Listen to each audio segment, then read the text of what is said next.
How's it going, everybody? It's me, Sanitary 103. So the last couple of nights, and this is not to throw my wife under the bus, but she'll probably admit to it, and I'm guilty of it too. But she hasn't been sleeping that well, and she's been waking up in the middle of the night.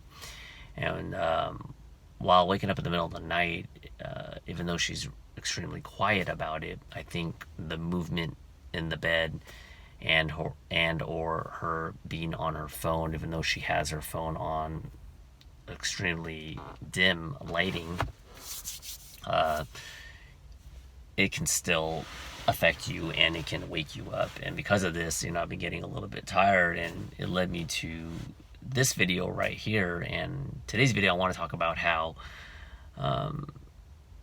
your significant other, your spouse, boyfriend, girlfriend, whoever is sleeping in the same bed as you. This is for a video for you guys and gals, how this can negatively affect your sleeping cycle, and what solutions can you, or what solutions do I have for it. So like I mentioned, it could be anything. You could be sleeping in the bed and your significant other, or even yourself, you may be affecting somebody else, and you may be waking up in the middle of the night because you have to go pee, or you got to wake up middle of the night because your dog has to go outside to go pee.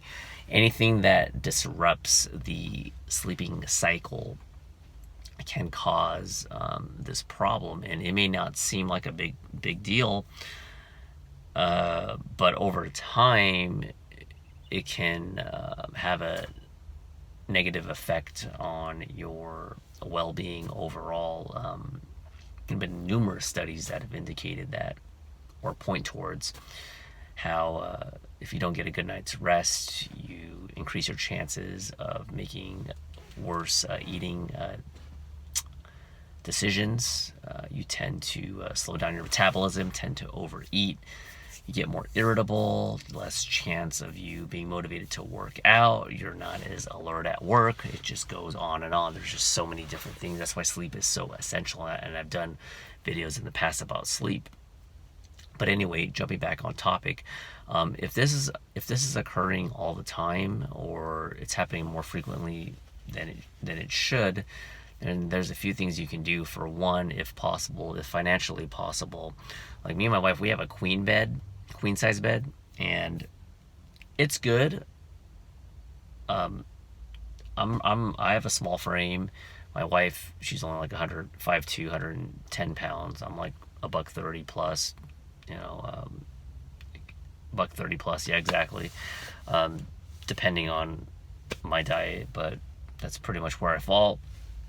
So we can fit in that bed, but I think ideally, eventually, we may get a king size bed. And the reasoning behind getting a bigger bed, and this is a great solution, is when you have a bigger bed, obviously you have more room to maneuver, and the little movements that your significant other or whoever's in your bed that you're sleeping with, whatever movement they're making, you won't feel it as much. And I've noticed this when we go travel and stay at hotels, and a lot of times we request a king, and you have that elbow room, and you can actually roll over and move. And sometimes the really good beds, you don't even feel your spouse moving. So this can help improve your quality of sleep.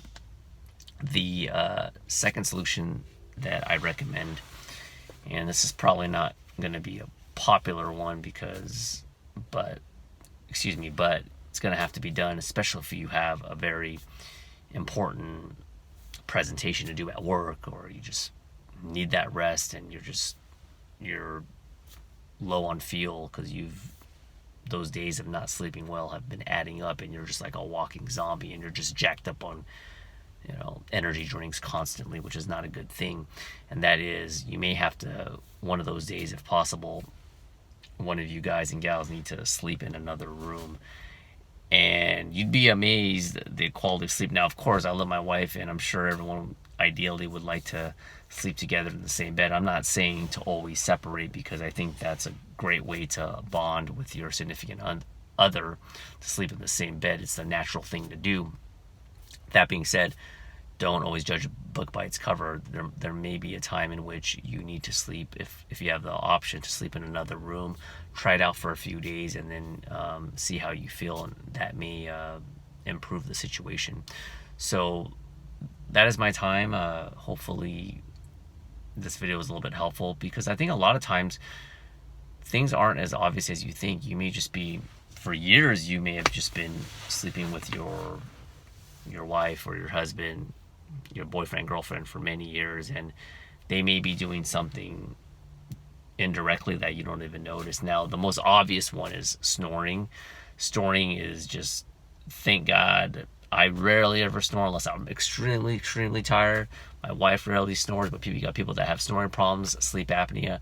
That is an animal in itself that is the obvious one. But the little tossing and turning, getting on your phone, moving around because your bed's too small, or if your bed's just so ghetto and you need to get a new bed and it's just creaking and you hear the noise, this can have a long-lasting effect over time, and you don't want that. So that's why I want to do this video, because some things are just not as obvious, and hopefully this video was useful and it brought some attention to this subject. So that's about it. Thanks for watching. I'll catch you in the next one. Bye.